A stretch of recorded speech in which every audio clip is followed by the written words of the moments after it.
The single biggest life lesson that I ever learned occurred this weekend when I was basically expecting to learn nothing. In fact, it happened in the brink of the moment.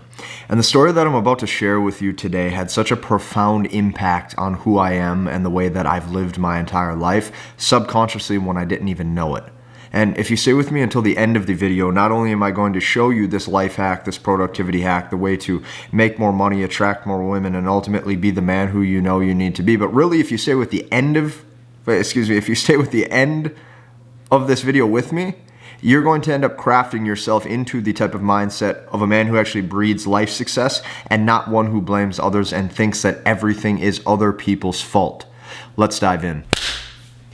Uncle C, back in the office. For those of you who don't know who I am, my name is Casey Zander. I'm the founder of Headman, and I'm here to revitalize masculinity and ultimately make men full stack again.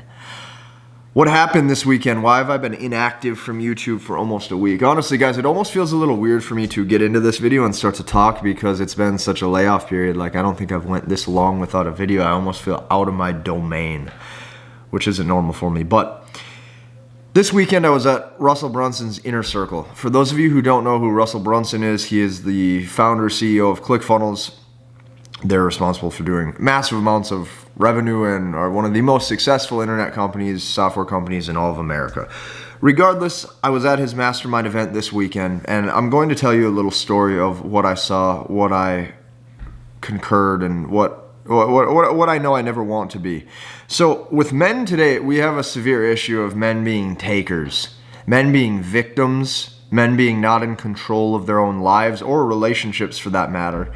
And ultimately men who have become passive. There's a weakness. And ultimately what I've seen through time and time again after working and coaching with thousands of students, thousands of men, is there is essentially a weakness that men are now proud of displaying today. Like, it has now become a symbol of pride to wear your emotions on your sleeve and ultimately tell people that it's not your fault and ultimately show the world that your weakness is just okay despite your lack of results or lack of success for yourself. I'm here to tell you that that is nothing shy of bullshit. Here's the fact.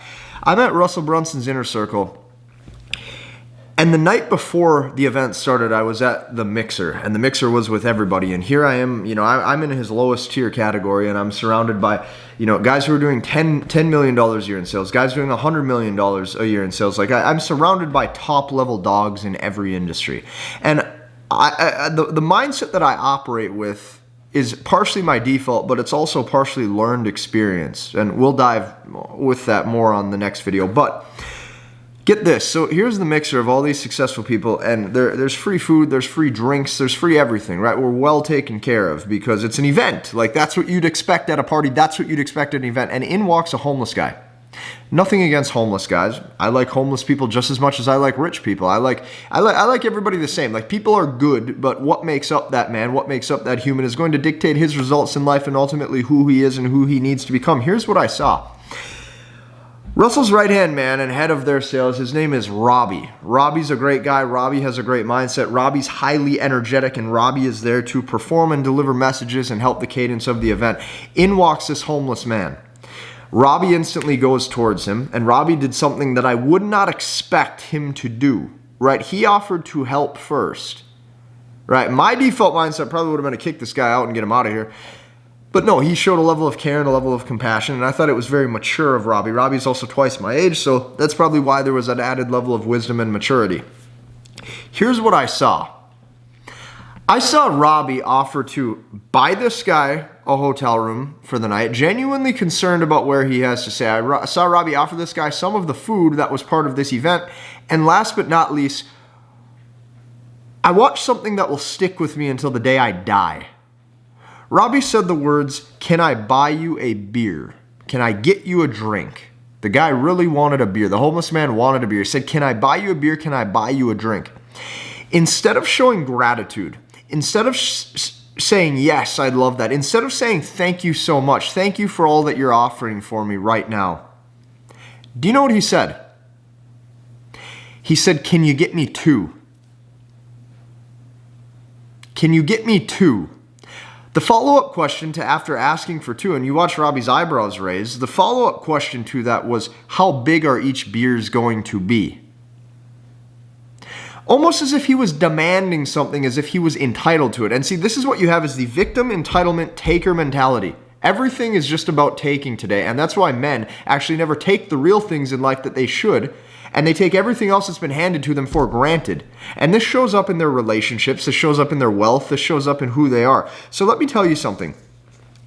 Around that community and around that mastermind, I will compare this to, Robbie or even to Russell on stage when I'm watching these presentations happen. I'm sitting there each and every day at this mastermind watching a man who has nothing to take, yet everything to serve us, the guys who are there, me, had nothing to take each day, yet everything to give, everything to serve, and happy as can be. And in retrospect to that, I watch another man, a homeless man, walk in, and all of a sudden there is a man, I'm watching this, I'm witnessing this, I'm watching a man with literally nothing to give and everything to take. The complete opposite. One of these men that I'm talking about is very rich and the other is very poor. And the difference, fellas, is in your mindset. The difference is if you finally own your flaws. The difference is if you finally have the stones, the nuts, you sack up and you tell yourself that your success is predicated and dictated on who you need to become and what you need to be. And this is the weakness that I'm seeing. This is a profound experience that will never leave my brain. And the reason why it will never leave my brain is because this was truly life-changing for me to see that literally the difference between being in poverty, having no status, having no success, having no ability to communicate, having no ability to attract the companion that you want, literally living on the streets. And the difference between that and having all the riches, all the relationship success, and all of the strong quality masculine traits you want to have is literally nothing more than a shift in mindset and a shift in beliefs. And your beliefs about everything, and especially the world, dictates where you're going to be. If you like the video, I'd like you to hit the like button. I'd like you to comment and subscribe. And if you want to see more like this, let me know below.